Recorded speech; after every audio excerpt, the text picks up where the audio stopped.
2 dias depois da traída do Felipe, o PSL seguia, né, na sua trajetória. A Executiva Nacional do PSL decide suspender Eduardo e outros 13 deputados. Filho do presidente Jair Bolsonaro é quem recebeu a maior punição.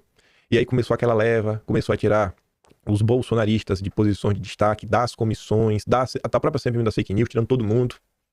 Mas até posta aqui, ó. Acabo de receber meus pedidos de expulsão do PSL, da presença do PSL de São Paulo, protocolado por... E olha os nomes. Major Olímpio, esse faleceu, né? Mas já tinha traído.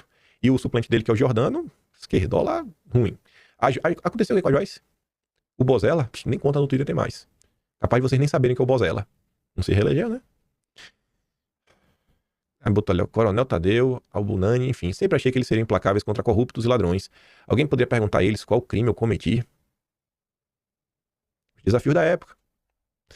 Olha isso. Filhos com mania de príncipes desgastam Bolsonaro, diz Major.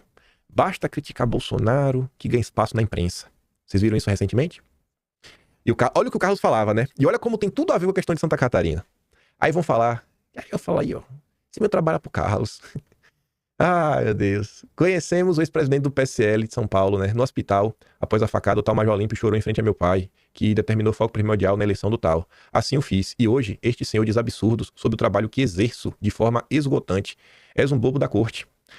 Não uso os atributos que merece, pois seria injustiça com o vaso sanitário. A ingratidão é um dos maiores defeitos do homem. Holofotes mudam os políticos. Dória que o diga e poderia falar mais. Não adianta falar grosso comigo, pois estou andando para você.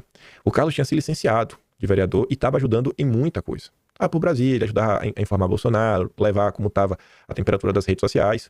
E aí as pessoas que ainda tem... O Carlos não só ajudou na eleição do pai, ajudou a eleger muita gente, inclusive o próprio Major Olímpio. E aí não é reclamação nenhuma, não. É porque acabei encontrando alguns comentários nessas pesquisas. E aí eu acho que a pessoa... Se a pessoa for madura, eu acho que ela vai olhar e vai falar, poxa, eu evoluí. Eu deixei de ser um bobão. Se ela for uma pessoa bocó, ela vai ficar achando ruim, né? Que tá relembrando coisas que ela já falou. Mas eu acho que a pessoa realmente deu uma evoluída nos últimos tempos. Aí, no contexto que Bolsonaro vivia, não tinha partido. Não tinha, sabe, sendo traído pelas próprias pessoas que ele elegeu. Não tinha imprensa. Na época só tinha 20 deputados. Aquele caos. Aí você vê, né? O grande Constantino. Eu achei que você fosse vereador no Rio, que esse fosse o seu trabalho, né? Aí a Sarita falava, rapaz, ele tirou a licença não remunerada para ajudar na campanha do pai, com apoio maciço de seus eleitores no Rio de Janeiro, você sabe disso. A turma sempre teve um ódio do Carlos Bolsonaro, né? O povo sempre odiou o Carlos, velho. Sempre odiou. E os filhos sempre foram um problema. Os filhos sempre ficaram lá do pai. Aí eu tava pesquisando assim, o Bolsonaro PSL. Quando eu entrava assim, da saída de Bolsonaro, encontrei alguns fatos curiosos exatamente desse período. Ali do dia 10 a 17, 18 de outubro, ali aquela crise grande, e depois ali o finalzinho 27, 26 e o início de novembro. Uma das postagens foi do Carmelo Neto, que hoje tá aí no PSL, lá no diretório do Ceará, com o André Fernandes. Em 2018, Bolsonaro arrecadou 4 milhões, gastou 2, tentou doar o resto para Santa Casa, mas o TSE barrou e deixou com o PSL. Alguns moralistas que hoje reclamam do CIPEC são os mesmos que estavam na coligação do PSDB, que gastou 53 milhões do fundão com o Geraldo Alckmin. Hipocrisia. Olha, isso daqui, dá pra falar que pelo menos a direita evoluiu um pouquinho, porque lá atrás era uma moralidade. O pessoal achava bom não ter assessor. Aí eu só tenho 7 assessores. Eu sou um dos deputados que mais poupam e não apresentava nenhum resultado. Nenhum resultado. E achavam isso lindo. Aí você vê como são as coisas, né? Eduardo Bolsonaro, já em 2019, estava promovendo o CIPEC. Já em 2019. E estava sendo atacado por isso. Aí, eu acho que também se a pessoa amadurecer um pouquinho, ela vai olhar pra trás e falar, pô, como era bocó na época, né? Não é pirraça não, juro por Deus, é porque foi o comentário que eu achei junto. O partido tem de fazer a coisa que tem que ser feita, normal, não tem que esconder nada. Eu não quero tomar partido de ninguém. Agora, a transparência faz parte, o dinheiro é público, disse Bolsonaro. Viram só bolsonaristas, o dinheiro do PSL é público, e foi ele que Dudu usou. Constantino na época ficou escandalizado, porque usou dinheiro público pra fazer o CIPEC. É o dia da fundação do partido. Aí o Clipe fala assim, pois é, uma coisa é usar os recursos destinados ao partido para conferência, estudos ou qualquer outro meio para promover as suas ideias. A direita é o que não estava acostumada com isso. Outra é dirigente malandro, malocar a grana. Uma coisa é uma coisa, outra coisa é outra coisa. Aí, olha essa postagem e vê como o que aconteceu em 2022, né? O Carmelo Neto até conseguiu prever bem o cenário. Preste atenção nas movimentações. Primeiro, Frota coloca o pé no PSDB. PSL trai Bolsonaro. Lobão diz que precisamos tirar Bolsonaro do poder. 4. Guru isentão se revela eleitor de Ciro Haddad. O próximo passo nós sabemos. É ungir a chapa Huck Dória para 2022. Canalhas. O guru isentão era o Luciano Ayan. E realmente tudo isso aconteceu, né? Era o cenário e as coisas que nós vivíamos lá atrás. E aí eu acabei achando outra postagem. Não foi por birra, me perdoe, campeão. Se Bolsonaro se cercou de tantos traidores assim, então ao menos podemos culpá-lo por péssima capacidade de escolha, não? Parece aquele corno manso que levou 1000 chifres, mas é incapaz de reconhecer que tem um dedo podre para selecionar parceiras. Aí, olha o que o Herbert dizia. Isso daqui foi antes da entrevista do Bolsonaro para a Record. Para com isso, Rodrigo. Quem montou as chapas foi a cúpula do PSL, onde Bolsonaro entrou só porque não tem candidatura avulsa. Em todo grupo político, as lideranças emergem da militância. Bolsonaro não veio de um grupo organizado, o que dá margem para muitos oportunistas. Era previsto. Aqui eu quero colocar de novo o finzinho da entrevista de Bolsonaro, só para vocês ouvirem. Aqui, ó. O que dá margem para muitos oportunistas. Era previsto. Aqui eu quero colocar de novo o finzinho da entrevista de Bolsonaro, só para vocês ouvirem. Aqui, ó. Forma eletrônica junto ao eleitorado, até março teria um partido e eu teria ali, dos quase 6.000 municípios, né, talvez umas 200 candidaturas pelo Brasil. Estaria feliz com isso, porque teria como escolher, realmente, de fato, quem concorreria àquela prefeitura. Na última eleição, muita gente chegou de última hora, porque nomes bons até não queriam vir meu partido, porque não tinham tempo de televisão. Então assim, velho, a direita brasileira, ela, na maior parte do tempo, se acha professora de Deus, opina de coisas que mal conhece, sabe? Não conhece a sua própria história, não conhece o seu passado, não conhece o seu presente.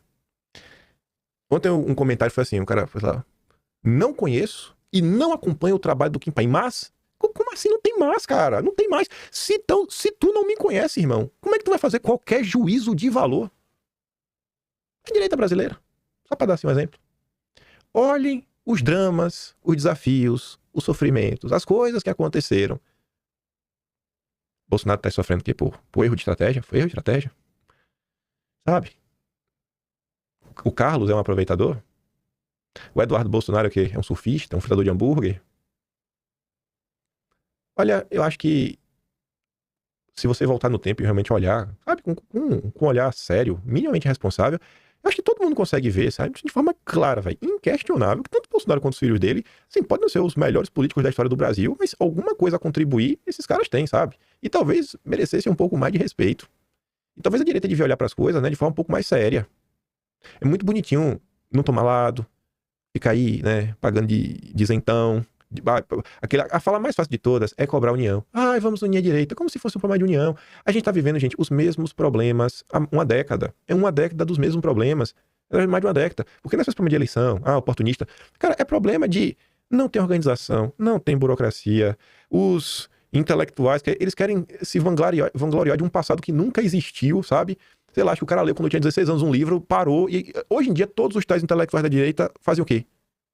Opinam sobre política, e só. Não produzem nada, não tentam, sabe, explicar nada, é só gritaria, colocar a culpa no Bolsonaro, abafar o trabalho que está sendo feito lá fora contra o Eduardo. Se você abre aí qualquer questionamento contra os figurões, o próprio Roberto Campos Neto, aí vem todo mundo aí com 5, 6 pedras na mão, você não pode, como assim você está questionando os liberais, você é comunista, sabe, é um olhar simplista, maniqueísta. Quando é que isso vai ser superado, sabe? Quando é que vai ter um pouco mais de maturidade, uma verdadeira, assim, militância, né? Pessoas que olham para o que está acontecendo, sabem separar sei lá, sua torcida, né, da realidade concreta que se impõe. E só para encerrar o vídeo, com 2 coisinhas bem rápidas, com críticas e disputas internas, superfederação entre PP e União Brasil sofre debandada antes mesmo de oficialização. O que começa mal termina mal, né? Começou lá de trás, tomaram o dinheiro de vocês, que foi a bancada que vocês elegeram no PSL, que era para ser um partido compromissado, não foi? O PL aí do Valdemar segue pelo mesmo caminho. E daí? Esse é o Ciro Nogueira. Os acordos que fazem é sempre assim, para tentar tirar algum tipo de proveito. Nunca é pela pátria, nunca é pela nação, nunca é pela direita, nem que seja pela direita, não, é só assim, como é que a gente vai pagar mais poder? E a Sarita fala, e tem gente querendo colocar essa federação como fiel da balança no Senado a partir de 2027. E a coisa tá tão bonita lá que o Caiado disse que buscará outra legenda se a União Brasil vetar sua candidatura presidencial. Um político muito mais moderado que Bolsonaro, né? O Caiado, a família do Caiado era da UDN, e a UDN virou Arena, e a Arena virou, basicamente, assim, quando se desmembrou, virou uma parte do PFL, que é o DEM atualmente, né? Depois virou DEM, depois virou União Brasil. Então, assim, a família do Caiado tem, não sei, vai ter século, né? Que o Caiado tem avô que já era político. Cara, a família do Caiado tem mais de 80 anos, mais de 80 anos aí comandando a política e ligado a esse bloco. O cara tá no partido, o cara não consegue garantir que ele vai ser candidato pelo partido. Isso é a política brasileira. Isso é a política brasileira.